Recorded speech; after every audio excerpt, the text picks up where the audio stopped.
Alhamdulillahirabbil alamin. Alhamdulillahilladzi arsala rasulahu bil huda wa dinil haq liyudhhirahu 'alad dini kullihi wa kafa billahi syahida.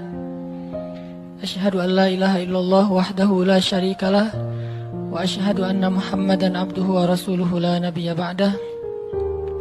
Allahumma shalli wa sallim wa barik ala sayyidina Muhammadin wa ala alihi wa sahbihi wa man tabi'ahu ila yaumiddin, amma ba'd. Teman-teman yang dirahmati Allah Subhanahu wa taala, puji syukur kepada Allah yang pada kesempatan ini Allah ngasih lagi kita kesempatan buat belajar, buat itikaf di masjid, buat talabul ilmi, menuntut ilmu, yang mudah-mudahan apa yang kita dengar pada malam ini bisa menambah iman kita kepada Allah Subhanahu wa taala. Karena seperti yang pernah saya sampaikan dulu tuh, mencari ilmu dalam Islam intinya adalah mengasah rasa, bukan menambah wawasan. Menambah wawasan itu kebaikan, tapi bukan inti dari ilmu. Inti dari ilmu itu adalah mengasah rasa di dalam hati. Yang kalau dalam bahasa Islam disebut dengan, dalam bahasa agama disebut dengan iman. Sehingga bisa jadi seseorang tahu Al-Quran cuma satu ayat, tapi kalau dengan ayat itu dia bertambah dekat sama Allah, bertambah yakin, bertambah banyak amal solehnya, berarti dia adalah orang yang mendapatkan ilmu. Sebaliknya ada orang yang menghafal banyak ayat, mengetahui banyak hadis, atau dia punya gelar-gelar akademik di bidang agama, cuman gak nambah iman ke Allah, gak nambah takut kepada Allah, gak nambah dekat sama Allah, berarti dia cuman mendapatkan wawasan, bukan ilmu. Sehingga inti dari ilmu itu adalah mengasah rasa. Dan dalam Islam, tempatnya ilmu itu bukan di pikiran, tempatnya ilmu itu di hati. Sehingga yang disebut dengan fikih atau faqih, orang yang mengerti, kata ulama, al-fiqhu fiqhul qulub. Mengerti itu tempatnya di dalam hati. Apakah kamu sudah mengerti? Kalau kita katakan sudah, itu artinya kita udah ngerasain di hati. Bukan sudah mengerti dalam arti kita udah hafal, udah paham, udah ingat, udah tahu. Bukan itu yang dimaksud dengan sudah mengerti dalam kalimat fikih. Tetapi yang dimaksud dengan kalimat mengerti, sudah bertambah yakin di dalam hati. Sehingga kalau misalnya kita dengar satu nasihat, satu ilmu, satu tausiah, gak nambah yakin dalam hati, berarti kita baru dapat wawasan. Makanya mudah-mudahan majelis-majelis kayak gini nih bisa benar-benar mencas iman kita. Yazid, bisa nambah keyakinan kita kepada Allah SWT. Walaupun teorinya mungkin gak terlalu rumit. Ada mungkin pembahasan tentang akidah mengenal Allah dengan teori yang rumit. Dibagi-bagi. Misalnya akidah itu terbagi kepada 4 bagian. Ada istilah rububiyah, ada istilah uluhiyah, ada istilah asma, ada istilah sifat. Ini teori akidah.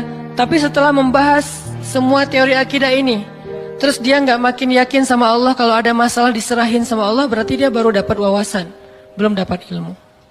Ada orang yang nggak ngerti istilah rububiyah, nggak ngerti istilah uluhiyah, asma, sifat dan seterusnya. Tapi kalau lagi ada masalah dia bilang tenang aja, ada Allah, dia dapat ilmu. Jadi kita jangan terlalu rumit dengan istilah, tapi berusaha untuk merasakan semua kebaikan-kebaikan dalam ilmu itu di dalam hati kita. Lagian kan kita nggak pengen belajar untuk dapat gelar akademis sebagai seorang LC, MA, doktor ya. Kan kita belajar pengen memperbaiki diri.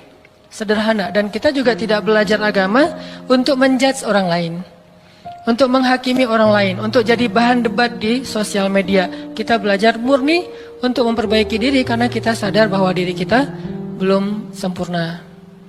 Mudah-mudahan malam ini kita dapat apa yang kita cari.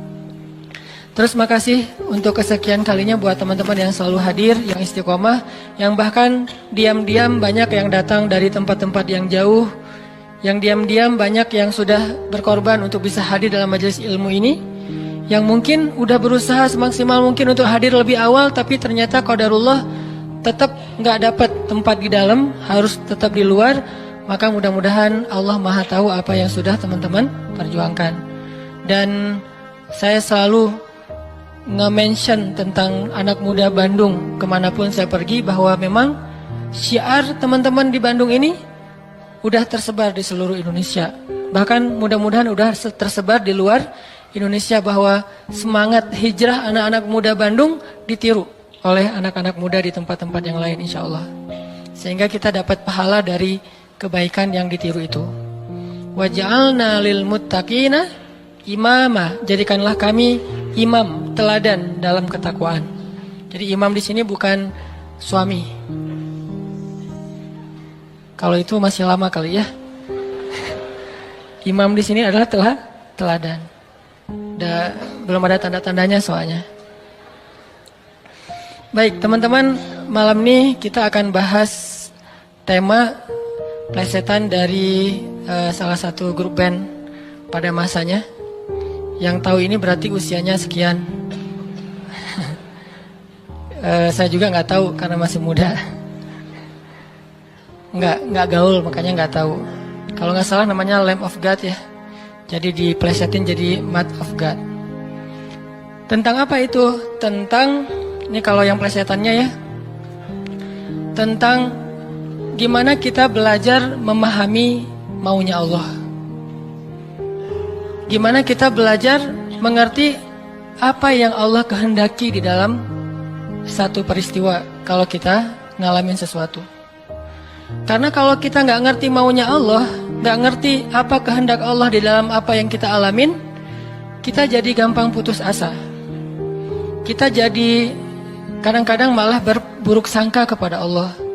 Kalau udah berburuk sangka kepada Allah, pasti kita akan mengambil jalan-jalan yang harusnya kita hindari. Nah, kita belajar nih memahami Allah kayak gimana sih maunya. Dan orang yang dekat sama Allah ngerti banget yang gini-gini nih. Kita pengen belajar kayak gitu juga. Kan ada orang, sebutlah kita ya sama teman. Kita tuh udah dekat sama dia dari SD, kita udah barengan. Sama-sama SD tapi beda SD-nya. Nggak lucu ya? Nggak ketawa gitu. Dari SD udah barengan, SMP barengan, SMA barengan, kuliah barengan, nikah sendiri-sendiri. Nah, udah dari dulu tuh kita udah kenal banget sama dia. Jadi kan kita udah punya feel ya. Udah ngerti banget lah, udah peka banget dia kayak gini, dia kayak gitu, dia lagi sedih, dia lagi marah, dia tersinggung. Kita udah ngerti banget nih. Begitu dia ngomong satu kata, kita langsung ngerti. Misalnya dia ngomong apa gitu. Oh, berarti dia lagi nggak enak hati nih. Dia WA aja nih. Di WA kalau dia bilang aku berarti lagi santai. Kalau dia bilang saya berarti dia lagi kayak ada masalah nih sama kita. Ya udah nanti saya tunggu di mana gitu. Oh, kayaknya ada salah nih. Jadi kita peka karena kita ngerti dia. Terus ada apa yang kita lakuin tuh kita ngelakukan sesuai dengan, karena kita empati ya. Kita ngelakuinnya sesuai dengan apa yang nyaman buat dia. Terus kalau dia misalnya ngelakuin sesuatu, kita ngerti kenapa dia melakukan itu. Nggak sampai seseorang suuzon. Kenapa ada orang suuzon sama dia? Karena nggak ngerti sama dia. Kenapa ada orang yang sangka? Karena nggak ngerti. Gitu juga kita ke Allah. Sahabat Nabi itu sangat mengerti Allah kayak gimana, Rasul kayak gimana. Sehingga ketika turun ayat Al-Quran, mereka bukan cuma ngerti teks atau makna dari ayat secara tekstual, tapi mereka juga ngerti pesan di balik ayat itu. Ini berarti kita udah berusaha untuk berpikir dengan apa maunya Allah. Kalau bahasa agama dengan logika Rabbaniyah, bukan dengan logika ilmiah, tapi Rabbaniyah, berpikir dengan logika Allah, bukan dengan logika kita doang. Contoh teman-teman, ketika turun ayat salah satu ayat terakhir yang turun kepada Nabi di Al-Maidah, Al-yawma akmaltu lakum dinakum wa atmamtu alaikum ni'mati wa raditu lakumul Islam dinan. hari ini telah aku sempurnakan untuk kalian nikmatku, singkatnya, dan aku ridhoi Islam sebagai agama bagi kalian. Ketika turun ayat ini, sebagian besar para sahabat bertakbir, Allahu Akbar, bahagia gitu. Kenapa bahagia? Karena ayat ini ayat berita gembira, artinya Islam udah sempurna. Islam sudah utuh, syariat udah beres nih. Tapi ada satu sahabat, yaitu Abu Bakar As-Siddiq, malah nangis ketika ayat ini turun. Ketika yang lain berbahagia. Ditanya sama sahabat yang lain, kayak Umar gitu, ya Abu Bakar, wahai Abu Bakar, kenapa kamu bersedih, kenapa kamu nangis? Bukankah ini ayat busyra, berita gembira? Kata Abu Bakar, ya ini ayat berita gembira. Terus kenapa kamu sedih? Soalnya kalau agama sudah sempurna, syariat sudah utuh, berarti tugas Nabi udah selesai. Kalau tugas Nabi udah selesai, berarti sebentar lagi Nabi akan kembali kepada Allah. Ini tanda-tanda perpisahan. Bisa dibilang kalau haji itu ada haji wada, ayat juga ada ayat wada, ayat perpisahan. Salah satu ayat perpisahan surat Al-Maidah ini. Barulah para sahabat yang lain realize, dan mereka pun menangis. Ini berpikir, merasanya itu udah benar-benar peka. Kalau bahasa kemanusianya empati gitu. Kayak saya pernah jalan sama istri.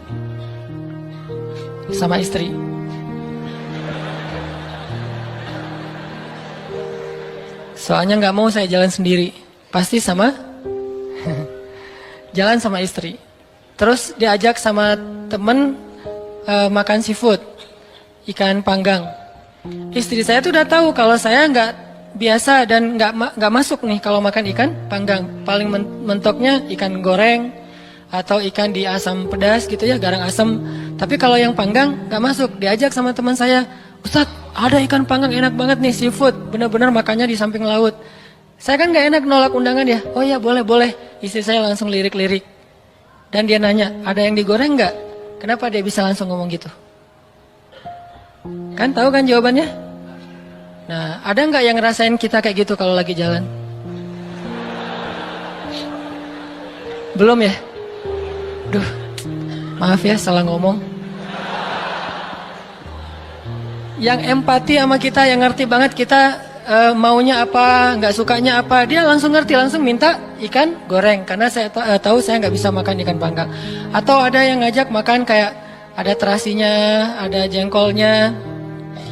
Ini enak banget nih, segala macam promo gitu. Saya diem aja. Kan nggak mungkin saya bilang saya nggak suka jengkol, nggak suka terasi. Ternyata menu favorit restoran itu justru jengkol sama terasi. Istri saya langsung mesen apa gitu. Ada telur goreng misalnya. Ini artinya udah ngerti dan berpikir, merasa dengan cara empati tadi, peka. Bisa nggak kita ke Allah kayak gitu? Sehingga ketika Allah memberi kita satu hal yang kita sebut musibah, kita sebut kayak ujian, karena kita mengerti Allah, akhirnya kita tahu harus kayak gimana. Akhirnya kita tahu gimana maunya Allah, apa ada yang ada di balik suatu peristiwa yang kita alamin. Ini penting teman-teman. Kenapa? Biar kita bisa belajar sabar, belajar husnuzon, dan survive dalam satu masalah. Menggunakan logika Allah. Nah, untuk itu kita coba angkat satu kisah di dalam Al-Quran yang menjelaskan tentang matematikanya Allah ini, ada di dalam surat Al-Anfal.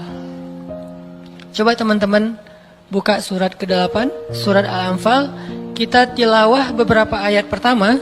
Kita lihat nih logika Allah ketika kayak bentrok dengan logika hambanya. Yaitu surat Al-Anfal ayat 5. Kita baca ayat 5 sampai ayat 8. Ini salah satu peristiwa ketika logika Allah kayak bentrok dengan logika manusia. Kepengennya Allah beda sama kepengennya hamba. Terus apa yang dilakukan hamba itu, terus apa hasil setelah itu? Kita coba baca ayat 5 sampai ayat 8. A'udzu billahi minasy syaithanir rajim. Silakan.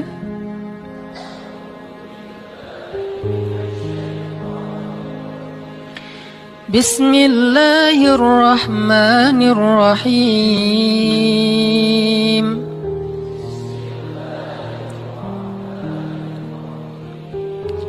Kama akhrajaka rabbuka min baitika bil haqq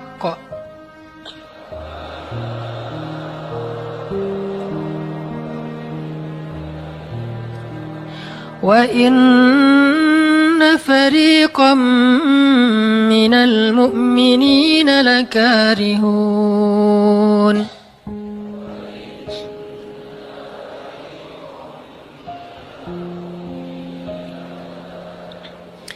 يجادلونك في الحق بعدما تبين كأنما يساقون إلى الموت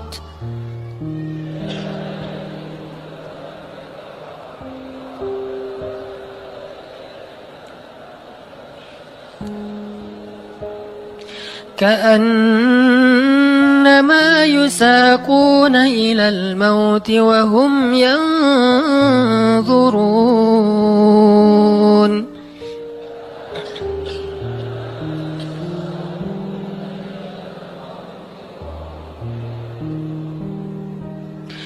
وإذ يعدكم الله إحدى الطائفتين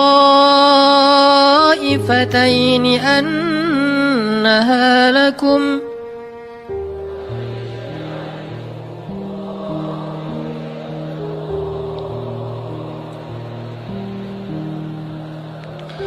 وتودون أن غير ذات الشوكة تكون لكم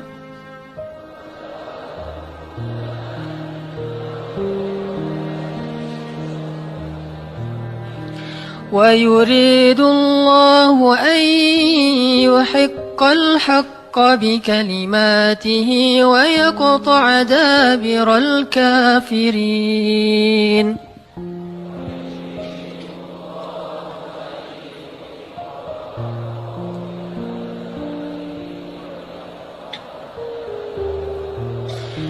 ليحق الحق ويبطل الباطل ولو كره المجرمون.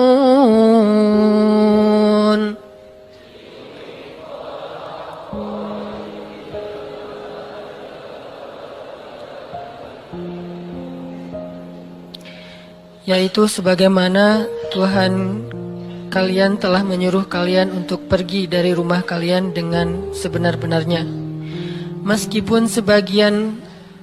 Meskipun sesungguhnya sebagian dari orang-orang yang beriman itu tidak menyukainya. Mereka membantahmu wahai Muhammad tentang kebenaran setelah nyata bahwa mereka pasti akan menang. Seakan-akan mereka dihalau kepada kematian sedang mereka melihat sebab-sebab kematian itu. Dan ingatlah ketika Allah menjanjikan kepada kalian bahwa salah satu dari dua golongan yang kalian hadapi adalah untuk kalian, sedangkan kalian menginginkan golongan yang tidak memiliki senjatalah untuk kalian. Tetapi Allah hendak membenarkan yang benar dengan ayat-ayatnya dan memusnahkan orang-orang yang menentang sampai ke akar-akarnya, agar Allah memperkuat yang hak itu Islam dan menghilangkan yang batil atau kemusyrikan, walaupun orang-orang yang berdosa itu tidak menyukainya. Shadaqallahul Azim. Ngerti teman-teman? Agak kurang jelas ya. Kenapa kurang jelas? Karena kita mungkin sebagian belum membaca kisah yang ada di dalam ayat ini. Salah satu tips paling gampang kalau kita pengen ngerti ayat Al-Quran, baca dulu sejarah yang berkaitan dengan ayat itu. Kalau dalam ilmu tafsir itu disebut dengan asbabun nuzul, peristiwa-peristiwa yang menyebabkan turunnya ayat tersebut. Contohnya surat Al-Anfal. Kalau teman-teman pengen ngerti surat Al-Anfal, coba sebelum baca surat Al-Anfal, baca dulu peristiwa Perang Badar secara lengkap. Nanti di buku sejarah tuh ada Perang Badar, cari yang paling tebal, biar nanti pas kita baca detail, banyak hal-hal kecil yang kita jadi ketahuan. Baca peristiwa Perang Badar, setelah berkali-kali baca udah ngerti banget, kayak nonton film berkali-kali sampai hafal. Setelah itu coba baca surat Al-Anfal. Pasti beda. Seolah-olah kita ngalamin ketika ayat itu turun. Itulah bedanya sahabat sama kita. Mereka lebih mengerti Al-Quran karena mereka ngalamin. Nah kita kan cuma membaca teks sejarah, tidak mengalami. Tapi kalau kita baca sejarah berkali-kali lalu baca Al-Anfal, itu akan lebih berasa. Itu yang saya alami. Nah termasuk ayat yang tadi kita baca. Apa sih yang terjadi sampai turun ayat kayak gini? Yang terjadi dulu di tahun kedua setelah Nabi hijrah ke Madinah, orang-orang Mekah yang dipimpin oleh Abu Sufyan mau berdagang ke Syam. Apa yang mereka bawa dalam karavan dagang? Harta-harta orang Islam yang dirampas ketika orang Islam hijrah ke Madinah. Jadi kayak misalnya Abu Bakar hijrah ke Madinah, harta Abu Bakar yang ditinggalin di Mekah itu dirampas sama Abu Sufyan. Terus ada Suhaib bin Amr Ar-Rumi hijrah ke Madinah. Semua harta yang ditinggalkan di Mekah, pasarnya, ladangnya, ternak-ternaknya diambil oleh Abu Sufyan lalu didagangkan ke Syam. Nah setelah 2 tahun kaum muslimin berada di Madinah, dapat kabar nih kalau Abu Sufyan dan karavan dagangnya baru pulang dari Syam membawa keuntungan hasil dagang harta kaum muslimin yang dirampas di Mekah. Berarti yang dibawa oleh Abu Sufyan harta siapa? Harta kaum muslimin ya, harta sahabat. Sehingga Nabi mengatakan, mari kita cegat Abu Sufyan yang ngelewatin jalur dekat kota Madinah, karena emang itu jalur lintas antar negara. Mari kita cegat Abu Sufyan dan kita ambil kembali hak kita. Itu tawaran Nabi kepada orang-orang Muhajirin. Makanya bisa dibilang perang Badar ini perang khusus buat orang Muhajirin. Orang Ansor nggak boleh ikut. Karena awalnya juga pengen ngambil harta orang Muhajirin. Itu skenario awal. Mencegat karavan dagang untuk mengambil kembali hak mereka. Yang namanya karavan dagang kan nggak banyak pengawal. Beda dengan pasukan perang. Paling-paling pengawalnya 10-20 dibandingkan sahabat yang 300 orang, ini kecil. Sedangkan keuntungannya kalau berhasil mencegat besar. Jadi tantangannya, resikonya kecil, keuntungannya besar. Ini skenario awal. Sehingga para sahabat semangat. Udah 2 tahun kita kelaparan, udah 2 tahun kita nggak punya apa-apa, bergantung kepada orang Ansor, nggak enak sama orang Ansor. Masa makan terus di rumah orang? Nah sekarang kebetulan harta kita lewat nih, ya udah kita rampas lagi. Itu skenario awal. Udah siap-siap nih. Udah siap-siap mau berangkat jalan. Tengah jalan Abu Sufyan dapat berita, kan pakai mata-mata gitu, dapat berita bahwa kaum muslimin mau mencegat. Akhirnya Abu Sufyan langsung nelpon Abu Jahal. Jahal gitu. Nelpon Abu Jahal dan sinyalnya bagus lagi waktu itu, langsung telepon, nggak putus-putus. Kita mau dicegat nih, coba kamu kirim pasukan untuk melindungi karavan dagang. Soalnya harta yang kami bawa juga ada hak kamu di situ. Jadi diiming-imingi. Abu Jahal pun kemudian mengumpulkan orang-orang Mekah sebanyak kurang lebih 1000 orang untuk mengawal karavan dagangnya Abu Sufyan. Langsung melesat, satu pasukan bergerak cepat sehingga sekarang ada 2 target. Satu karavan dagang, satu lagi pasukan militer yang jumlahnya 1000 orang. 3 kali lipat lebih banyak dari kaum muslimin. Tiba-tiba turun ayat kepada Nabi. Terus Nabi mengatakan kepada para sahabat, wahai para sahabat, sekarang kita punya 2 pilihan. Mau tetap mencegat Abu Sufyan, atau kita sekarang malah beralih ke Abu Jahal dengan pasukannya. Sok pilih yang mana kalian. Kaum muslimin sebagian besar memilih tetap seperti rencana awal, mencegat karavan dagang. Jangan mencegat pasukan. Ngapain kita capek-capek perang sama Abu Jahal, untungnya nggak ada. Terus pasukannya lebih banyak, resikonya lebih besar. Dan mereka terlatih, kita sipil yang dipersenjatai seadanya. Mending kita tetap kepada Abu Sufyan, untungnya besar, resikonya kecil, dan sama-sama sipil.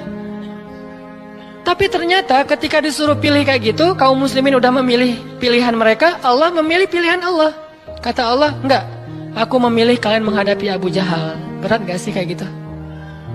Ini matematika Allah, hitung-hitungannya Allah nih, logika Allah. Kadang hidup kita kayak gitu banget teman-teman. Kita pengen kuliahnya ini, ternyata yang lulusnya bagian ini.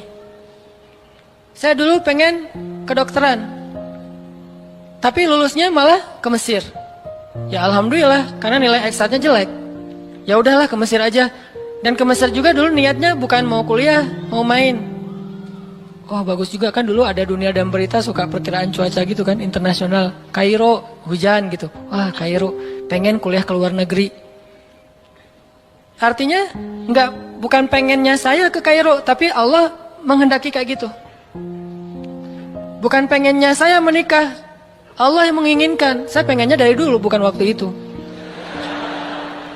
Jadi bukan pengennya saya menunda pernikahan ya. Pengennya mah 17 tahun nikah wilah. Lulus SMA atau belum lulus mah nikah. Tapi pengennya Allah usia 22 tahun. Ada yang 32 tahun. Ada yang 42 tahun. Ada yang masih betah sendiri. Nah pengennya kita mah udah mau nikah nih sekarang nih. Tapi pengennya Allah, jangan, kamu jaga ibu dulu. Pengennya kita kerjanya kayak gini nih, usaha, tapi takdirnya Allah jadi misalnya masuk ke pegawai negeri, atau sebaliknya pengennya pegawai negeri malah jadi pengusaha, dan seterusnya. Ada lulusan sains tapi usahanya di wisata kuliner, di usaha kuliner. Ada yang kayak gitu. Ada teman saya lulus ITB planologi, tata kota, tapi usaha kuliner, tapi alhamdulillah dan sukses. Jadi kadang-kadang kepengennya kita sama Allah itu suka bentrok. Dalam kondisi kayak gitu apa yang harus kita lakukan? Termasuk kepengennya kita nggak punya anak dulu, tapi nggak tahu gimana caranya tiba-tiba punya anak misalnya. Masih nggak tahu lagi gimana caranya ya. Kan ada tuh udah nikah, kita jangan punya anak dulu ya, karir dulu ya aja, tapi ternyata nggak ada ikhtiar, pasrah gitu ya, akhirnya punya anak misalnya. Kan bukan kepengennya kita. Atau pengen punya anak tapi belum punya aja, udah 15 tahun menikah belum punya anak. Kayak Nabi Zakaria, gimana nih? Ketika apa yang kita inginkan dengan apa yang Allah inginkan, kesannya bentrok. Itulah yang terjadi kepada kaum muslimin dalam perang Badar. Mereka pengen Abu Sufyan, Allah pengen Abu Jahal. Sehingga Allah katakan di ayat 5-nya, wa inna fariqam minal mu'minin lakarihun. Walaupun sebagian orang-orang yang beriman itu karihun, gak suka. Sehingga pada diam-diam mereka sebetulnya ngeluh gitu. Kenapa ya jadi berubah gini? Tahu gini dari awal, gitu kan ya? Mulai desas-desus di antara kaum muslimin. Karihun, tidak suka dengan pilihan ini, gak suka dengan tawaran ini. Inilah yang terjadi. Dan kita kadang-kadang juga karihun dengan kehendak Allah. Karihun, kenapa sih harus kayak gini? Kenapa sih saya hidupnya gini-gini amat? Kenapa saya yang diperlakukan kayak gini? Kenapa? Dulu ada satu tips, katakan saja la'allahu khair. Ya mudah-mudahan ada kebaikan di sini. Yang penting saya udah ikhtiar, jadinya kayak gini, ya udah jalanin aja. Saya udah ikhtiar, jadinya sama dia, ya udah jalanin aja. Mudah-mudahan la'allahu khair. Nah ini kita coba nanti lanjutkan lagi kisah perang Badar. Terus kita coba lihat hubungannya dengan hidup kita tuh kayak gimana. Mudah-mudahan kita bisa tahu apa yang harus kita lakukan kalau keinginan kita dan keinginan Allah kadang-kadang seperti bentrok. Kita sholat isya dulu ya. Bismillahirrahmanirrahim. Teman-teman yang dirahmati Allah Subhanahu wa taala, tadi kita bahas tentang gimana kadang-kadang kondisi ketika keinginan kita sama maunya Allah itu nggak ketemu. Kita dalam contoh sehari-hari aja, misalnya mau main, ternyata lapangannya becek misalnya. Kalau buat anak-anak BMX atau skate mau ngetrik, ternyata lagi cedera. Atau mau jalan sama seseorang, hujan misalnya. Apain lagi? Mau beli handphone baru, ternyata usaha kita yang tadi kita udah pikirin ada untungnya malah rugi. Mau jalan-jalan keluar kota, pasangannya sakit. Dan banyak, kadang-kadang penyebabnya sepele banget, tapi bikin kita kecewa. Nah gimana caranya kalau kondisinya kayak gitu? Sama kayak para sahabat dulu dalam perjalanan umroh. Pengen umroh, ternyata udah sampai di perbatasan kota Mekah, nggak boleh masuk, disuruh pulang lagi ke Madinah. Itu kan diceritain dalam surat Al-Fatihah tentang perjalanan umroh yang berakhir dengan malah perjanjian Hudaybiyah. Niatnya pengen umroh tapi endingnya perjanjian. Yang isi perjanjiannya, poin-poinnya kayaknya ngerugiin umat Islam banget. Tapi kan Allah punya rencana, dan rencana Allah pasti yang terbaik daripada rencana kita. Masalahnya gimana kita bisa ridho, bisa rela kalau kondisi itu terjadi dalam hidup kita. Kita sih yakin, ini adalah qadarullah, keinginan Allah. Tapi bikin kita yakin itu jadi berbuah, yakin itu kan kayak pohon ya. Iman itu adalah pohon. Gimana biar pohon ini berbuah? Salah satu buahnya itu adalah sifat ridho, sifat nerima. Sehingga dengan sifat ridho itu akhirnya kita punya kebaikan. Kebaikannya jadi bisa survive, tenang hadapi masalah, sabar dan seterusnya. Nah, gimana caranya? Setelah kita dapat sesuatu, kita yakin kepada Allah, terus jadi ridho. Nah, ini belajar matematikanya Allah Subhanahu wa Ta'ala. Dan itulah yang terjadi dalam perjanjian Hudaybiyah, terjadi kepada Siti Maryam yang tadi dibacain suratnya. Maryam gak pengen punya anak tanpa suami. Kalaupun harus punya anak, nikah dulu. Tapi Allah punya rencana lain. Rencana manusia punya anak setelah nikah. Lagian Maryam lagi belum siap menikah nih. Belum ada cowok yang pantas buat Maryam. Justru karena itulah Allah beri dia anak tanpa laki-laki, tanpa suami. Kenapa? Gak ada suami yang pantas buat Maryam. Mungkin satu-satunya lelaki yang pantas buat Maryam cuma Nabi Muhammad. Tapi kan beda zaman. Masa Maryam harus nunggu Nabi Muhammad 300 tahun lagi kan ya? Nah, ternyata karena nggak ada yang pantas buat dia, akhirnya dia punya anak tanpa harus melalui seorang suami. Mungkin kita terlalu soleh sehingga nggak ada yang pantas buat kita. Pantasnya cuma bidadari, ya udah di akhirat nikahnya. Husnuzonnya mah ya. Mungkin di atas nih nggak ada yang pantas jadi imamnya, soalnya terlalu solehah. Jadi imam juga kayak ragu gitu. Aduh, ngimamin dia, hafalannya udah luar biasa, bacaannya lebih bagus, guru tahsin lah gitu. Saya baru belajar pratahsin, masa mau jadi imam seorang cewek yang guru tahsin? Karena dia terlalu keren, akhirnya nggak ada yang pantas buat dia nih. Maryam kayak gitu banget. Karena terlalu keren, terlalu soleh, sampai ulama aja ragu Maryam ini nabi atau bukan gitu. Sehingga ada dua pendapat ulama, sebagian bilang Maryam bukan nabi, orang soleh. Tapi ada ulama yang bilang Maryam itu emang nabi, satu-satunya nabi dari cewek. Satu dari 4 perempuan yang sempurna. Dan di antara 4 itu kayaknya menurut sebagian ulama Maryam nomor 1 tuh. Walaupun secara usia Asia, Maryam, Khadijah, Fatimah, tapi Maryam itu paling keren lah. Tiba-tiba hamil, datang cowok keren, baju putih, jubah putih, auranya tuh luar biasa. Pokoknya cowok paling keren aja. Sampai Maryam kaget dan berta'awuz, Inni a'udzu birrahmani minka in kunta taqiyya. Aku berlindung kepada Allah dari kamu. Ketemu cowok keren malah berlindung, bukan bersyukur. Coba. Duh, keren banget ya. Astagfirullah, auzubillah, gitu kan ya. Nih Maryam nih. Duh, ceweknya keren banget. Udah lama ngelihat baru auzubillah. Enggak, dari awal auzubillah. Kenapa? Ada pasangan di sebelah gitu. Ada istrinya. Nah, Maryam langsung ta'awuz, inni a'udzu birrahman minka in kunta taqiyya. Kata Jibril, cowok keren itu ternyata namanya Gabriel. Kata Gabriel, innama ana rasulu rabbik liahaba laki ghulaman zakiyya. Jangan takut Maryam, aku itu utusan Tuhanmu. Artinya malaikat yang pengen ngasih kamu anak yang sangat suci. Kata Maryam, anna yakunu li ghulam, gimana saya akan punya anak? Walam yamsasni basyarun, gak ada seorang laki-laki pun yang pernah nyentuh saya, nyentuh aja gak pernah. Walam aku baghiyya, dan saya juga tidak pernah merendahkan diri depan laki-laki, artinya berbuat dosa.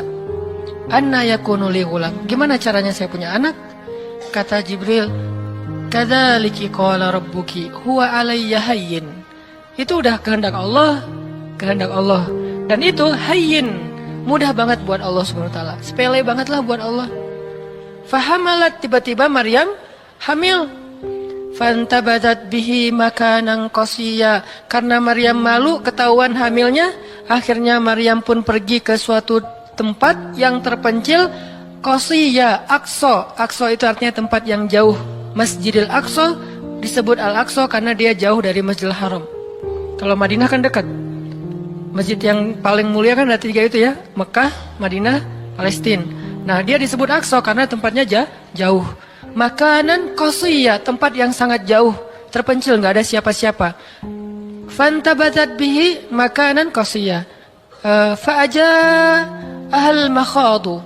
Tiba-tiba dia udah harus ngelahirin setelah sekian bulan, mungkin 9 bulan. Qalat, dia bersandar di sebuah pohon, kemudian dia berkata, ya laitani mittu qabla hadza wa kuntu nasyam mansiya. Dia kayak orang menyampaikan satu bentuk kalimat sedih, kayak kalau bahasa sederhananya kayak ngeluh gitu. Ya laitani mittu qabla hadza, aduhai seandainya aku mati aja daripada harus menanggung malu kayak gini. Maryam itu kan pemalu banget. Mahkota sifat malu itu dipakai banget sama Maryam. Makanya ketahuan hamil nggak punya suami, itu buat Maryam pukulan paling luar biasa, telak banget. Walaupun dia nggak berbuat dosa, tapi tetap aja orang kan ngata-ngatain dia. Ditambah lagi Bani Israel, tahu sendiri kan Bani Israel suka banget viralin fitnah. Ada apa viral Bani Israel teh? Maryam hamil di luar nikah, viral. Semua orang ngomongin mana Maryam. Terus rumahnya tuh dilemparin batu karena dianggap sebagai pembawa sial bagi Bani Israel. Dasar Maryam ngaku-ngakunya suci, sok suci segala macam. Sehingga Maryam bilang, ya laitani mittu qabla hadza. Aduhai seandainya saya mati aja sebelum ini terjadi pada saya. Sehingga saya menjadi orang yang tidak pernah dibicarakan oleh siapapun. Sedih. Berarti pengennya Maryam beda dengan pengennya Allah. Secara emosional, secara manusiawi, secara fitrah ada penolakan dan itu manusiawi. Maryam menolak. Begitu juga sahabat Muhajirin. Wa inna fariqam minkum lakarihun. Minhum lakarihun. Walaupun sebagian kalian itu dalam keadaan karih, menolak, nggak suka. Emangnya kita mau nerima musibah? Pasti kita nolak kan secara spontan, fitrah, manusiawi, nolak. Ya laitani mittu qabla hadza wa kuntu nasyan mansiya. Aduhai seandainya aku mati aja sebelum kejadian ini terjadi padaku, sehingga nggak ada orang yang ngomongin tentang aku. Jadi nggak ada trending topik tentang Maryam waktu itu. Dia berharap kayak gitu. Semua berita buka channel mana aja Maryam. Asal buka Instagram yang muncul duluan di home tuh Maryam. Viral banget, semua orang ngomongin Maryam. Sehingga Maryam bayangin, semua orang ngomongin kita se-Indonesia. Karena emang sebelumnya kan Maryam memang selebgram banget kan. Semua orang pengen nge-following Maryam. Jangankan yang cewek-cewek, yang cowok juga pengen nge-following Maryam. Cuman gak ada yang pantas. Semuanya kagum sama Maryam, respect. Tiba-tiba berubah, kalau gak naik, jatuh kan gak berasa nih. Kita gak naik jatuh, paling keseleo dikit. Tapi kalau naiknya udah terlalu tinggi jatuh, kan lebih sakit nih. Maryam tuh naiknya udah terlalu tinggi. Saking tingginya sampai Nabi menyebut dia satu di antara 4 yang sempurna di muka bumi. Gak ada perempuan yang sempurna kecuali 4 itu. Itu benar-benar dipuja-puja tuh Maryam. Pengen punya anak nanti namanya Maryam. Pengen punya istri kayak Maryam. Pengen punya ibu kayak Maryam. Pokoknya Maryam itu idola banget tuh di zaman tersebut. Bani Israel kalau suka lebaynya luar biasa. Kalau benci, wah noraknya juga luar biasa. Itu Bani Israel. Berlebihan gitu. Kalau suka habis-habisan sampai dijadikan Tuhan kan dulu mereka pernah mengangkat seorang laki-laki yang soleh jadi Tuhan. Namanya Uzair. Namanya Uzair. Disebut sebagai anak Tuhan. Kemudian juga Isa juga gitu. Bani Israel tuh luar biasa kalau suka. Kalau benci, wah habis-habisan juga tuh dijelek-jelekin. Kayak mereka ngejelek-jelekin Musa, Harun. Kalau Harun gak terlalu sih, Musa. Kayak mereka ngejelek-jelekin Nabi, malaikat malaikat Jibril. Kan Bani Israel paling gak suka sama Jibril ya. Jadi gak ada orang Yahudi nama anaknya Gabriel tuh gak ada. Rata-rata nama anaknya Michael. Karena mereka senang banget sama Mikail, gak suka sama Jibril. Kenapa? Jibril itu kalau turun pasti bawa perintah. Wahyu kan? Jibril mah hese, bawa perintah wae gitu. Bawel Jibril menurut mereka. Kalau Mikail keren, bawa rezeki, bawa rahmat, bawa apa. Sehingga mereka senangnya sama Mikail. Dibikinlah film jin versus Gabriel. Malah nggak yang baik itu waktu itu jin. Kan banyak tuh film-film kayak gitu tuh. Itu memang dari dulu kayak gitu. Nah, Maryam naik tinggi, dipuja-puja semua orang. Maryam, kalau ketemu Maryam, fall back dong, gitu-gitu pada. Wah, pokoknya heboh aja sama Maryam.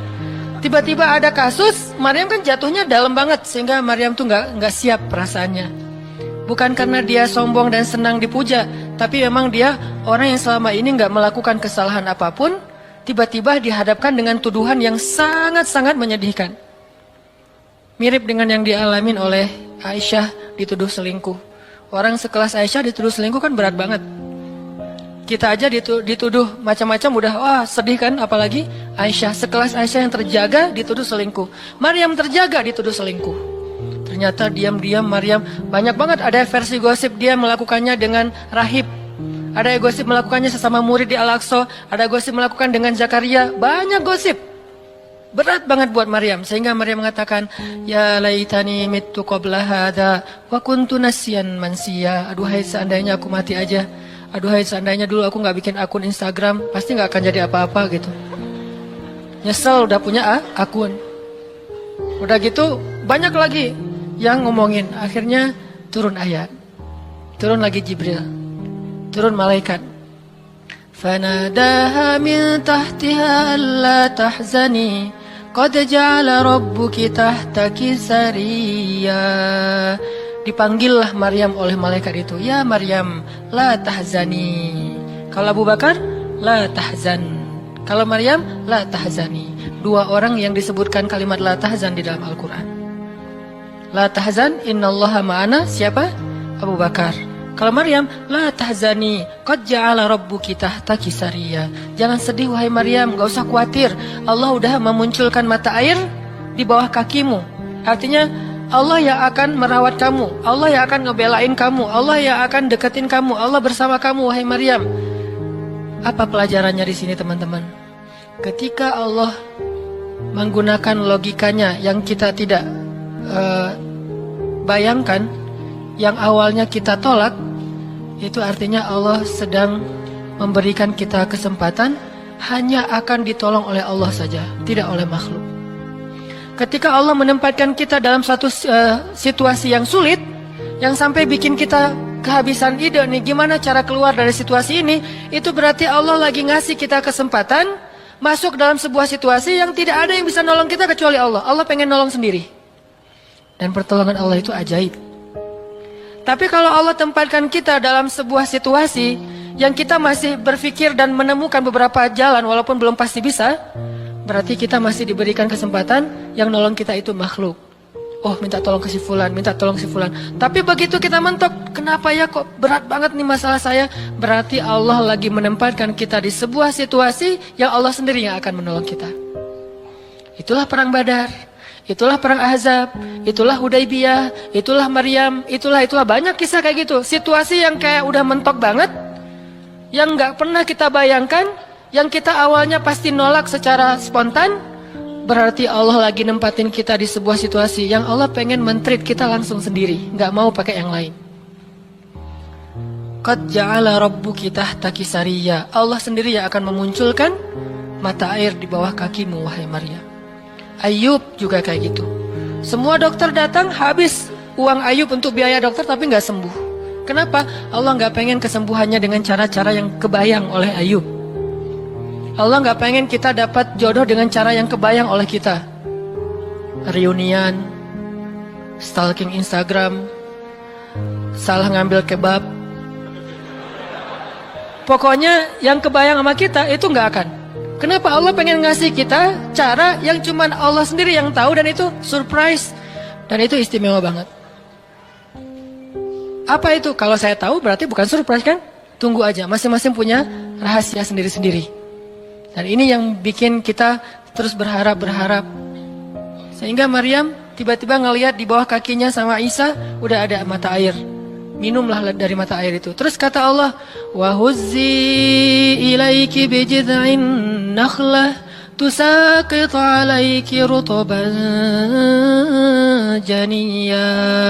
Ya Maryam, goyangkan pohon kurma yang ada di sebelahmu. Kan dia tadi bersandar di pohon kurma pas ngelahirin. Terus disuruh goyangin tuh pohon kurma.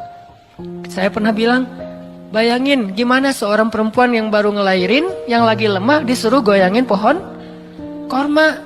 Pohon korma itu ukuran diameternya sebesar meja ini nih, lebih besar daripada diameter pohon kelapa.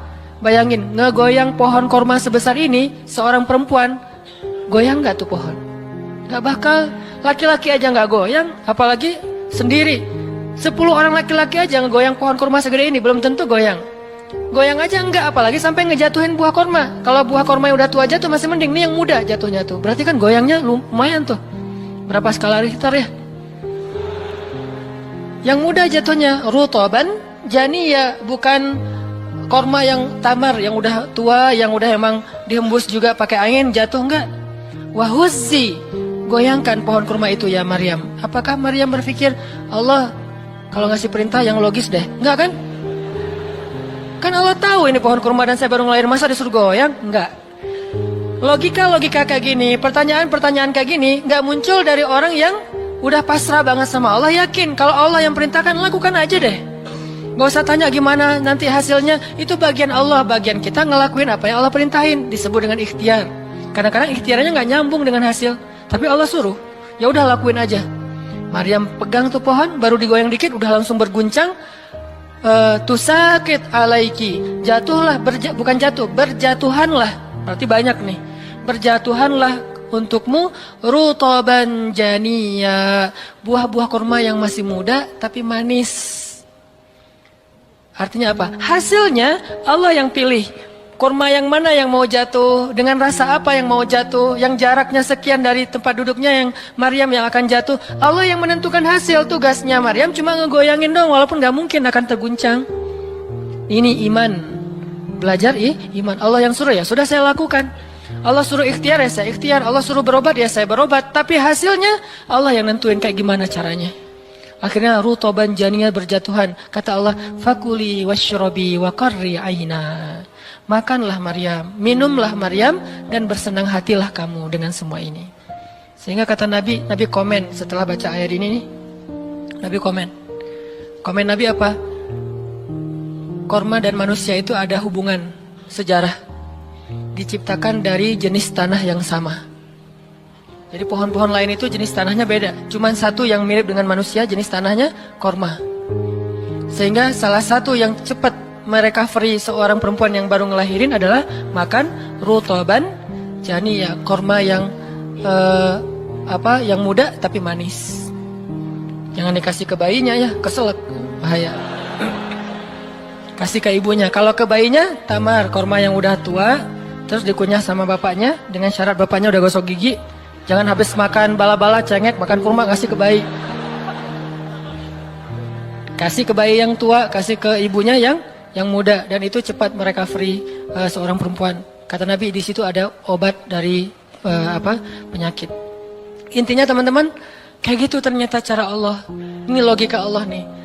Sehingga ketika kaum muslimin, balik lagi ke surat Al-Anfal, dihadapkan dengan satu pilihan yang mereka nggak pernah ngebayangin, dan secara spontan karihun, menolak, maka Allah Subhanahu wa taala menyampaikan kenapa Allah memilih itu.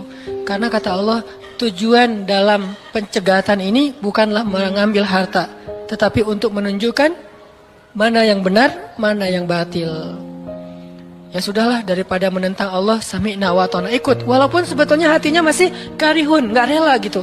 Ikutlah pilihan Allah dan Rasul.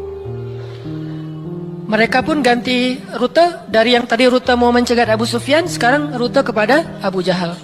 Mulai ngutus mata-mata Abu Jahal, berapa pasukannya segala macam, bermalam di sebuah tempat di daerah situ. Malamnya Nabi itu nggak bisa tidur. Nabi sepanjang malam beristighosah. Jadi istighosah itu teman-teman salah satu di antara sunnah-sunnah Nabi SAW. Apa istighosah artinya? Doa yang sangat lama. Nabi malam itu sama Abu Bakar berdua nggak tidur, yang lain pada tidur kan, besok mau perang nih. Malam ini mereka tidur, besok mau tanding aja disuruh tidur kan ya. Apalagi besok mau perang, tidur, wajib tidur. Yang belum tidur pokoknya pura-pura tidur aja. Kayak kita besok mau akad kan harus tidur ya, walaupun susah tidurnya.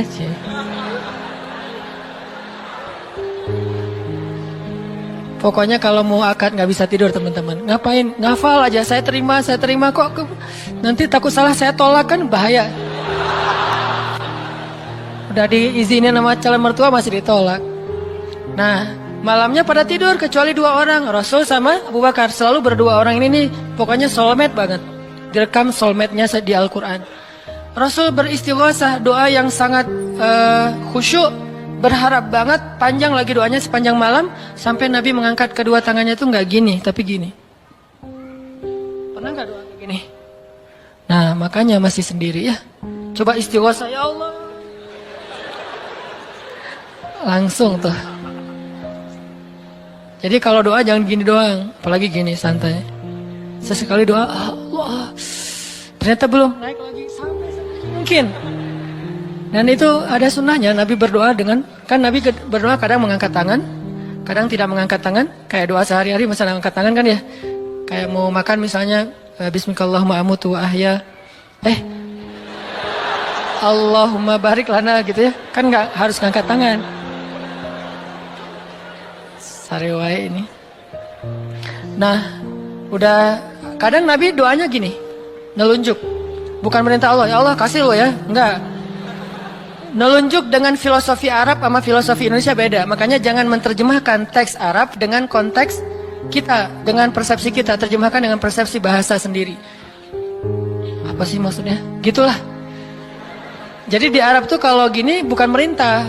Gini tuh artinya cuma engkau yang saya harapin ya Allah gitu maksudnya. Jadi kalau ya Allah itu maksudnya engkau doang yang saya harapin, iya karena budua iya karena selain gitu. Bukan ya Allah pokoknya harus ya bukan. Kalau kita pakai dengan logika kita kan, kok doa sih nggak sopan sama Allah kayak gitu-gitu amat. Kalau ke manusia mungkin gitu agak kurang sopan. Kalau ke Allah sopan. Bisa gini, bisa biasa aja, bisa gini. Gini juga ada beberapa level. Ada yang gini sampai ke paling atas. Biasanya yang paling atas tuh bab jodoh sih. Kalau bab kuliah masih gini, kerja, giliran jodoh paling tinggi. Apalagi kalau udah jodohnya balikan sama mantan tuh kayaknya naik kursi. Lebih tinggi lagi. Jadi malam itu Nabi beristighosah sampai syal beliau jatuh, nangis, janggut beliau basah dengan air mata, nangis panjang malam, ya Allah jika besok kami kalah perang, terbunuh semua, mungkin di muka bumi ini nggak akan ada lagi orang yang menyebut la ilaha illallah. Abu Bakar ngambil rida syalnya Rasul ditaruh lagi. Cukup bagimu ya Rasulullah, cukup ya Rasulullah. Allah udah mendengar. Abu Bakar menenangkan Rasul, tapi Rasulullah terus saja gitu. Kayak kita lagi doa kata teman, udah Allah udah dengar. Taruh dulu. Kalau kita mah gitu ya. Nah, tapi jangan dibayangin gitu. Rasulullah pasti khusyuk banget, nggak kayak kita. Udah selesai berdoa, pagi-pagi sahabat riuh. Innalillah gitu. Kalau kita kan innalillah pasti ada yang meninggal ya. Siapa yang meninggal? Enggak, innalillah itu musibah, enggak harus selalu orang meninggal. Ya Rasulullah maafkan kami. Kenapa? Ternyata sebagian para sahabat malam itu digoda oleh syaitan sehingga semua pada mimpi basah. Maaf. Tapi kayak gitu emang sejarahnya. Bukan semua, sebagian besarnya mimpi basah. Sehingga pas bangun mereka dalam keadaan junub, kotor, tidak suci, tapi nggak ada air. Untuk wudhu aja kurang, apalagi untuk mandi. Dan mandi junub kan harus semuanya. Sedangkan besok mereka mau berperang melawan musuh dalam keadaan tidak suci. Ini kayak pertanda buruk gitu. Dan mereka merasa mentalnya makin drop. Tiba-tiba Allah beri ketenangan buat mereka. Turun air hujan. Malam itu hujan turun. Hujannya hujan lokal lagi. Camp kaum muslimin hujan. Camp orang kafir enggak. Hujan. Nyebrang-nyebrang. Hujan enggak. Yang namanya di Indonesia gitu. Di camp kaum muslimin hujan, di campnya orang kafir nggak hujan. Akhirnya pada mandi, alhamdulillah, Allah Akbar. Itu nanti ada ayatnya setelah itu. Coba nanti baca lagi halaman kedua. Ketika ada adegan hujan segala macam, itu ceritanya kayak gitu. Akhirnya makin mantap. Alhamdulillah bisa mandi, wudhu, minum. Baru mereka yakin bahwa ini adalah benar-benar perintah Allah. Nah hidup kita tuh kalau kita ngejalanin hal-hal kayak gini, kita bakalan kayak lagi jalan bareng Allah. Sehingga nanti kita akan banyak ngelihat keajaiban-keajaiban Allah. Kalau kita nggak pernah masuk dalam situasi ini, kita tuh kenal Allah cuma dari kata orang, nggak pernah jalan bareng. Kita kayak kenal seseorang, tapi kata teman kita. cuma lihat postingannya doang, tapi nggak pernah jalan bareng, jadi nggak kenal dekat gitu, dan nggak akan dapat feel. Begitu juga kita kenal Allah. Kalau kita kenal Allah hanya dalam situasi normal, wajar, nyaman, berarti kita kenal Allahnya cuma dari katanya, cenah, nggak pernah ngalamin sendiri. Begitu kita dihadapkan dengan situasi kayak gini, berarti kita lagi diajak Allah jalan bareng. Yuk jalan bareng saya, siap ya Allah. Hah? Banyak kejutan-kejutan, banyak yang bikin kita kaget. Kenapa? Karena kita jalannya dengan zat yang maha kuasa. Dia akan tunjukin kekuasaan-kekuasaannya. Dan kekuasaan Allah yang paling luar biasa ditunjukin justru dalam kesulitan. Kalau dalam normal nggak luar biasa namanya. Kayak kita sama teman kita, dia ngasih kita hadiah atau pinjam duit 100.000 pas kita lagi awal bulan. Kan biasa aja ya. Coba kalau dia pinjemin duit 50.000 pas akhir bulan. Kan luar biasa kan? Jadi makin kita sulit, Allah tunjukin kekuasaannya, di situ kita makin lihat gimana kita tuh bergantung banget sama Allah. Emang Allah bikin skenario-nya kayak gitu. Sehingga kalau kita teman-teman dihadapkan atau dikondisikan sama Allah dalam suatu keadaan yang kita nggak siap, yang kita nolak, yang kita berontak, tapi di sisi yang lain kita yakin ini ketentuan Allah, belajar meyakini, oh Allah lagi ngajak saya jalan nih. Allah lagi ngajak saya jalan biar lebih kenal sama Allah. Biar Allah nunjukin langsung. Satu, kedua, niatin juga, oh Allah pengen memperlakukan saya khusus, nggak mau pakai yang lain, berdua aja biar Allah yang menolong saya. Karena udah nggak bisa ngarap siapa-siapa. Akhirnya kaum muslimin pun melakukan peperangan Badar, duel dulu nih. Jadi ada kayak tarung dulu, 3 orang dari kaum muslimin, 3 orang dari orang kafir. Tarung, salah satunya jagoannya Nabi, kesayangan dan kebanggaan Nabi banget, anak muda yang bernama Ali bin Abi Thalib. Ali maju, kalah musuh, terkapar, 3-3-nya mati. Kaum muslimin bertakbir, ahadun ahad.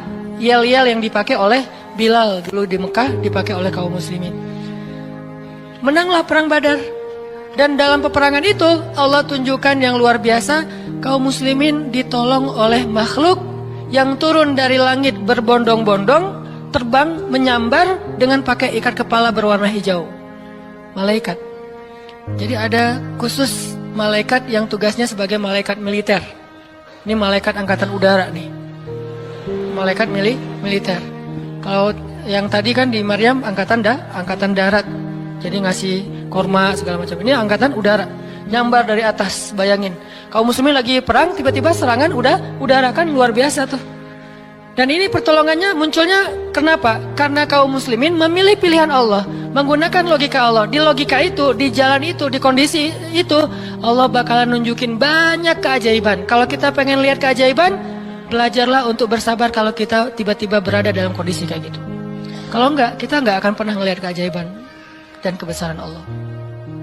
Tiba-tiba datang malaikat nyamber, terus pergi lagi, nyamber lagi. Itu berbondong-bondong tuh, ribuan malaikat. Ngapain sih kok banyak banget ribuan malaikat? Sebetulnya satu malaikat juga ngehembus kan habis tuh orang kafir ya. Ya apaan sih orang-orang, habis kan ya?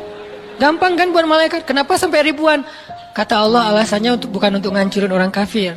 Alasannya untuk meneguhkan orang beriman. Jadi Allah kirim banyak tujuannya untuk meneguhkan orang beriman. Sehingga bertambahlah keyakinan mereka kepada Allah Subhanahu Wa Taala. Kita aja yang memang tidak diberikan kesempatan bisa ngelihat malaikat. Tapi malaikat tuh nolongin kita. Terutama nolongin teman-teman yang masih fisabilillah. Itu Allah, malaikat dekat banget sama mereka. Saya udah gak tega nyebutnya. Udah lama kan saya gak menggunakan kata itu ya. Gak tega juga lama-lama. Teman-teman yang masih sendiri, yang masih dalam penantian, malaikat itu kalian gak sendiri. Ada malaikat di sebelah. Malaikat juga kasihan sama kita. Kita aja yang nggak ngelihat. Ada malaikat. Kenapa di sini? Saya khusus ditugaskan nemenin orang-orang kayak kamu dan teman-teman kamu. Oh ya, malaikat yang khusus nemenin yang berstatus J tadi. Ada hadisnya Ustadz? Nggak ada sih. Tapi yakinlah bahwa malaikat itu diutus untuk menolong orang-orang yang sabar. Status sabar kan bisa status masalah tadi, bisa masalah rezeki, bisa masalah sakit. Pokoknya ada malaikat aja yang nolongin mereka. Ngedoain mereka, berselawat untuk mereka, memberikan naungan rahmat untuk mereka. Pokoknya banyak tuh. Apalagi para sahabat yang tadi mau memilih pilihan Allah walaupun awalnya nolak, karihun. Karena udah milih pilihan Allah, Allah berikan pertolongan yang luar biasa. Mungkin kalau tadi mereka maksain pilihan sendiri, bisa jadi dua-duanya nggak dapat. Abu Jahal nggak dapat, Abu Sufyan nggak dapat apa-apa. Untungnya mereka bersabar memilih pilihan Allah. Itulah hidup. Makanya teman-teman, kalau pas kita dapat satu musibah atau satu masalah, satu ujian, kehilangan sesuatu, itu berarti kita dikasih kesempatan untuk ngedapetin sesuatu yang lebih baik. Gimana caranya? Berhusnuzon kepada Allah. Karena kata Allah, Ana inda dhanni abdi bi, aku tergantung prasangka hambaku kepadaku. Berarti kalau kita misalnya lagi dapat masalah, terus kita berhusnuzon, oh Allah pengen ngasih yang lebih baik, itu Allah berarti kayak gitu. Kan kesempatan kan? Kenapa kita malah gunain kesempatan itu untuk bersuuzon? Kenalah kita dengan apa yang kita persangkakan. Aku tergantung prasangka hambaku kepadaku. Pas ada musibah kehilangan sesuatu, oh mungkin memang Allah pengen ngasih saya yang lebih baik dari ini. Ini kan udah lama saya pakai, ini udah 2 tahun 3 tahun, pengen diganti sama Allah. Itu gitu banget Allah tuh sama kita. Terus kenapa kita gak mau berprasangka baik kalau kayak gitu? Masalah yakin. Kalau kita malah pas dikasih musibah kehilangan sesuatu bilang, apa lagi maunya Allah, kayaknya Allah gak senang dengan saya taubat nih, maka Allah juga akan memperlakukan kita kayak kita prasangkain. Makanya kalau kita dapat musibah, ujian, itu berarti kita dikasih kesempatan untuk memikirkan sesuatu yang baik yang akan Allah kabulkan. Kalau nggak dikasih itu, berarti kita nggak dikasih kesempatan memikirkan yang lebih baik. Begitu dikasih, oh saya harus mikirin yang lebih baik nih. Kayak gitu aja terus. Apapun musibahnya.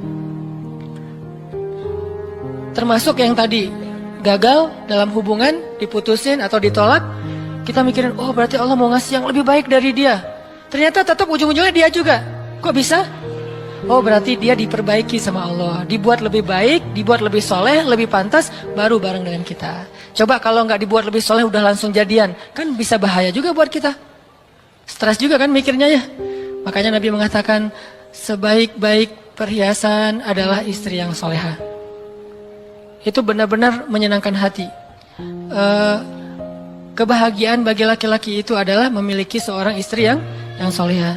Istri yang soleha itu bukan cuman istri yang hafal Qurannya banyak, yang hafal hadisnya bukan wawasan. Istri yang soleha itu istri yang akhlaknya baik. Yang kalau kita ngelihat dia langsung bahagia. Jadi pulang ke rumah itu nggak pernah nyetel TV. Kenapa papa nggak pernah lihat TV? Kan lihat mama. Ya. Yang lama nonton TV pasti ini nggak nyaman ngelihat istrinya nih. Jadi kalau sampai rumah bikin kopi, duduk di tengah ruangan, lihat istri lalu lalang gitu. Pak, TV-nya di situ, ngapain ke sana, kemana mama pergi? Itulah hiburan buat papa. Berat juga Pernah nggak ngomong kayak gitu? Belum. Gimana mau ngomong, nggak ada orangnya ya. Nanti kalau udah ada gitu tuh. Makanya saya jarang nonton TV, sering nonton YouTube soalnya. Nah ini ya teman-teman. Jadi kita berprasangka begitu dikasih musibah, oh berarti Allah pengen ngasih yang lebih baik. Yang terbaik deh yang kita persangkain. Karena Allah akan kayak gitu banget. Inilah rahasia matematika Allah. Ya Allah berlakukan kepada Ahlu Badar. Ya Allah berlakukan kepada para sahabat yang berjanjian Hudaybiyah, Bai'atul Ridwan. Ya Allah berlakukan kepada Siti Hajar, Maryam, dan banyak lagi kisah-kisah yang benar yang disebutkan di dalam Al-Quran. Mudah-mudahan nambah yakin kita. Kita bukan minta musibah, tapi emang itu fitrah kehidupan manusia. Udah kayak gitu sunatullah. Semua yang hidup pasti dikasih ujian. Jangankan orang biasa, jangankan orang beriman, orang biasa aja dikasih ujian, apalagi beriman. Beriman itu pasti dikasih ujian sama Allah. Cuman karena ujian itulah Allah memperlakukannya lebih istimewa daripada orang lain. Jadi siapa orang yang paling istimewa di mata Allah? Yang paling banyak diuji. Jadi jangan pede dulu bahwa kita lebih istimewa di mata Allah gara-gara kita ibadahnya lebih bagus dari teman kita. Bisa jadi teman kita nggak tahajud. Bukan berarti nggak perlu tahajud ya, tahajud keren, bagus, luar biasa. Tapi ini kalau kita ke orang lain gitu, misalnya kita udah tahajud, misalnya kita udah taklim, misalnya kita udah tilawah, misalnya kita udah sedekah, misalnya. Terus kita ngerasa kayak lebih baik dari orang lain, jangan. Karena bisa jadi ibadah teman kita, diam doang tuh. Ngapain? Sabar menghadapi ujian, itulah ibadahnya. Bisa jadi orang yang paling mulia di mata Allah itu orang yang sedang sakit di rumah sakit atau di rumahnya yang nggak bisa berobat bertahun-tahun. Pas kita lihat ke dia mah nggak, ibadahnya nggak dahsyat kayak kita, nggak pernah ikut talim, tilawahnya sedikit-sedikit, paling juga yang dia hafal aja karena udah nggak bisa baca saking sakitnya. Tapi ibadahnya itu 24 jam sehari. Lewat apa? Sabar menghadapi ujian sakit.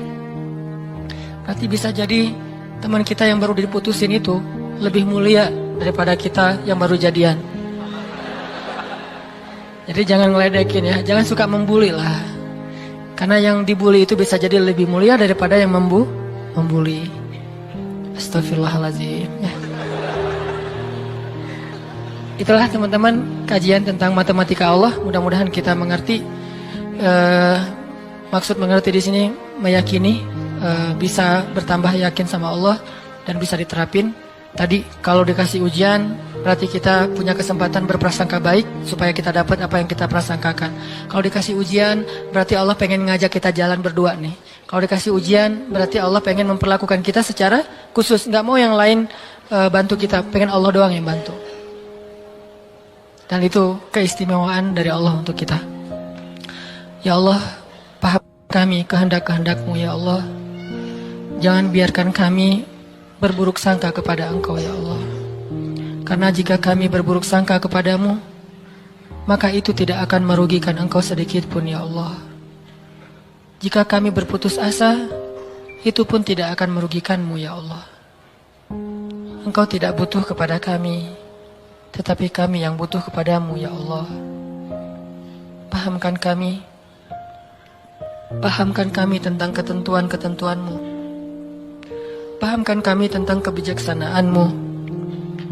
Pahamkan kami tentang kebaikan yang ada di sisi-Mu. Sehingga kami bisa menjalani hidup kami dengan penuh prasangka baik.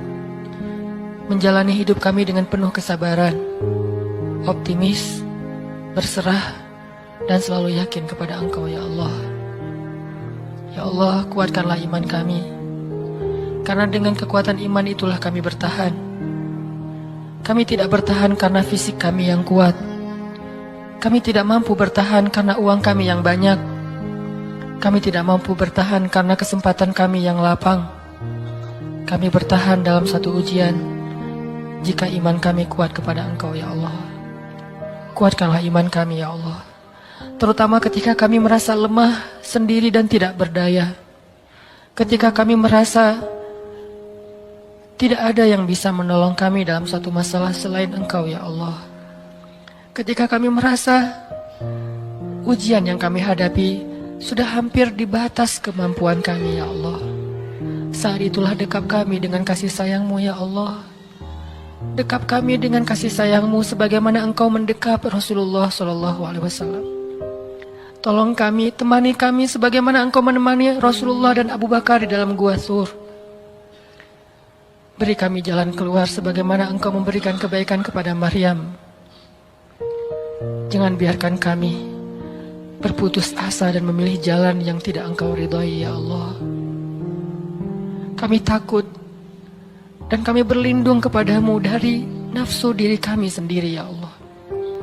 Kami berlindung kepadamu dari kelemahan diri kami sendiri ya Allah. Kelemahan yang membuat kami tidak lagi berharap kebaikan di sisi-Mu. Kelemahan yang dalam diri kami yang membuat kami tidak mau lagi berikhtiar. Kelemahan dalam diri kami yang membuat kami berputus asa. Kami berlindung kepadamu dari kelemahan itu ya Allah. Fahamkan kami. Pegang kami erat ya Allah ketika kami akan terjatuh. Justru kami sangat membutuhkan-Mu saat itu ya Allah. Kami sangat membutuhkan-Mu saat itu ya Allah. Janganlah Engkau tinggalkan kami di saat-saat kami paling lemah. Janganlah Engkau tinggalkan kami di saat kami gamang dan bingung. Bukankah Engkau berfirman, Alam yajidka yatiman fa'awa wa wajadaka dhallan fahada wa wajadaka ailan faghna. Engkau yang menemani orang yang merasa yatim sendiri. Engkau yang memberi petunjuk kepada orang yang bingung dan tidak tahu arah. Dan Engkaulah yang mencukupkan orang-orang yang kekurangan dan kelaparan. Temani kami ya Allah. Beri kami petunjuk ya Allah. Cukupkanlah kami ya Allah. Kami mohon ya Allah. Genggamlah hati kami ketika kami dalam keadaan rapuh. Ketika kami dalam keadaan galau. Ketika kami dalam keadaan lemah. Ilahana, jangan lepaskanlah ikatanmu kepada kami. Jangan lepaskan pandangan kasih sayangmu atas kami. Jangan lepaskan dekapanmu dari kami ya Allah. Janganlah Engkau turunkan baroahmu kepada kami, sebagaimana Engkau turunkan baroah kepada orang-orang yang Engkau murkai. Jangan Engkau biarkan hidup kami istidraj kepada kehancuran, sebagaimana Engkau pernah mengistidrajkan orang-orang yang Engkau benci. Sayangi kami ya Allah. Dekatkan kami kepadamu ya Allah. Itulah yang paling berharga dalam hidup kami ya Allah. Kadang kami bisa menjauh dari seseorang yang kami sayangi. Kadang kami bisa kekurangan dari hal-hal yang kami butuhkan. Kadang kami bisa merasa lemah dan tidak berdaya. Tetapi asalkan Engkau ada di sebelah kami, asalkan Engkau bersama dengan kami, maka semua itu akan bisa kami lalui ya Allah. Jangan tinggalkan kami sedetik pun dalam hidup kami ya Allah. Jangan tinggalkan kami sedetik pun dalam hidup kami ya Allah. Rabbana, dengarkanlah doa-doa kami ya Allah. Perkenankanlah permohonan-permohonan kami ya Allah. Terimalah amal-amal kami walaupun masih sedikit dan banyak keterbatasan. Dan ampunkan dosa-dosa kami ya Allah. Rabbana atina fid dunya hasanah wa fil akhirati hasanah wa qina adzabannar. Subhanakallahumma wa bihamdika asyhadu an la ilaha illa anta astaghfiruka wa atubu ilaik. Assalamualaikum warahmatullahi wabarakatuh.